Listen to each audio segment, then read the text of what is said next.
ایک واقعہ سناتا ہوں۔ یہ وہ وقت تھا جب مسلمان غالب تھے اور کفار ان کے درمیان رہتے تھے کہ ایک مرتبہ ایک مجوسی کے بیٹے نے رمضان المبارک کے دنوں میں کھانا کھایا۔ جب اس نے کھلے عام کھانا کھایا تو اس مجوسی کو بہت غصہ آیا۔ اس نے اپنے بیٹے کو ڈانٹ ٹپٹ کی کہ تجھے شرم نہیں آتی کہ یہ مسلمانوں کا مقدس مہینہ ہے؟ وہ دن میں روزہ رکھتے اور تو دن میں اس طرح کھلے عام کھا رہا ہے۔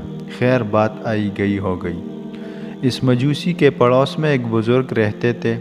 جب اس مجوسی کا انتقال ہو گیا تو ان بزرگ نے اس کو خواب میں دیکھا کہ وہ مجوسی جنت کی بہاروں میں ہے۔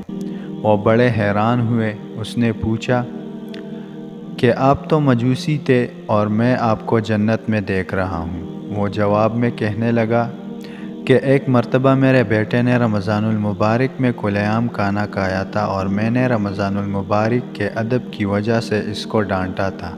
اللہ تعالیٰ کو میرا یہ عمل اتنا پسند آیا کہ موت کے وقت مجھے کلمہ پڑھنے کی توفیق نصیب فرما دی۔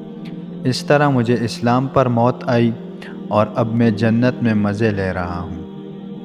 تو صرف ادب کا یہ حال ہے کہ ایک کافر مجوسی کو ایمان کی توفیق نصیب ہوتی ہے، تو جو صحیح معنی میں روزہ رکھے گا اس کا کیا عالم ہوگا، اندازہ کریں۔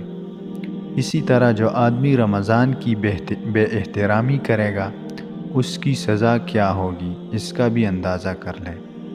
اور اگر آپ نے ابھی تک ہمارا چینل سبسکرائب نہیں کیا تو فوراً سبسکرائب کیجئے، ساتھ ہی بیل آئیکن پر کلک کریں تاکہ مزید آنے والی ویڈیو ہیں وہ آپ کو وقت پر ملتی رہیں۔